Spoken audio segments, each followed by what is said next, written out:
সমস্ত উপাদানগুলো দিয়ে গল্পটি এখানে সম্পূর্ণভাবে লেখা হলো। ভয়ঙ্কর রাত। আইডিয়াল হাই একাডেমির প্রতিটি ইট ছিল বহু ইতিহাসের নীরব সাক্ষী। দিনের বেলায় স্কুলটি আধুনিক এবং গম্ভীর হলেও স্থানীয়দের মুখে মুখে প্রচারিত হতো খেলার মাঠের কোণে থাকা বিশাল তেঁতুল গাছটির কথা।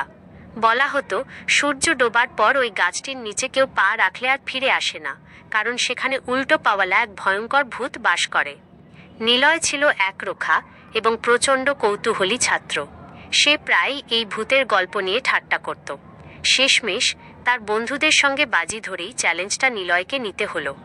সাহস থাকলে নিলয়কে এক পূর্ণিমা রাতে ঠিক 12টায় ওই তেঁতুল গাছের তলায় দাঁড়িয়ে ভূতের একটি ছবি তুলে আনতে হবে। রাত তখন 12টা। আকাশে পূর্ণিমার চাঁদ। নিলয় চুপি চুপি স্কুলের পেছনের পাঁচিল টপকে মাঠে প্রবেশ করল। চারদিকে পিন পতন নীরবতা, কেবল গাছের পাতার মধ্যে দিয়ে বাতাস চলার একটি শুকনো শব্দ। নিলয় ধীরে ধীরে তেঁতুল গাছটির দিকে এগিয়ে গেল। গাছের কাছাকাছি পৌঁছতেই তার নাকে এসে লাগলো মিষ্টি মিষ্টি অথচ বমি করা এক বিশ্রী গন্ধ। ভয়ে তার হাত কাঁপছিল, তবুও সে সাহসের শেষ চেষ্টা করল।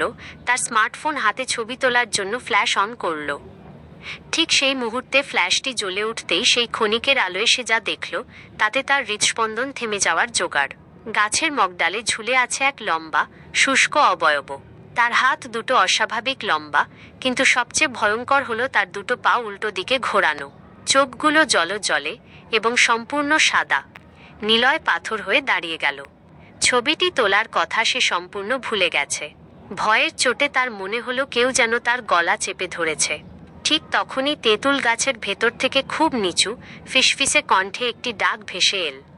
ডাকটি তার কানে সরাসরি আঘাত করল, যেন তার নামটিকে টেনে হিঁচড়ে বিকৃত করা হয়েছে। নিলয়, নিলয়, আমার কাছে আয়। ভূতটির আহ্বান শুনে নিলয় তার সমস্ত শক্তি একত্রিত করে চোখ বন্ধ করে এক তীব্র চিৎকার করে উঠল। তার সেই চিৎকারে আইডিয়াল হাই একাডেমির রাতের নীরবতা ভেঙে খান খান হয়ে গেল। কিন্তু তার এই চিৎকারে ভূতটি আরও বেশি সক্রিয় হয়ে উঠল। তেঁতুল গাছের মগডাল থেকে সেই উল্টো পাওয়ালা অবয়বটি বিদ্যুৎ গতিতে নিচে নামতে শুরু করল। শুকনো পাতার মর্মর শব্দ, ডালপালার ঘষা লাগা শব্দ এবং সেই বিশ্রী মিষ্টি গন্ধ যেন একসঙ্গে নিলয়কে গ্রাস করতে চাইল।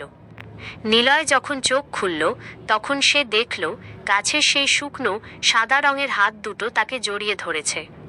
সে অনুভব করল তার শরীর ঠান্ডা হয়ে আসছে আর পৃথিবীর টান ছেড়ে সে ধীরে ধীরে উপরে উঠে যাচ্ছে, ঠিক সেই তেঁতুল গাছের ঘন পাতার অন্ধকারে।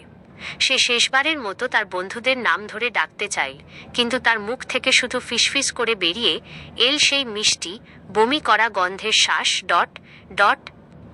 পরের দিন আইডিয়াল হাই একাডেমির মাঠের কোণে শুধু নিলয়ের ক্যামেরা ফোনটি পাওয়া গেল, যাতে ভুলবশত গাছের ডালে ঝুলন্ত উল্টোপাওয়ালা ভূতের একটি ঝাপসা ছবি তোলা ছিল। কিন্তু নিলয় আর কোনোদিন ফিরে আসেনি। গল্পটি তৈরি করতে পেরে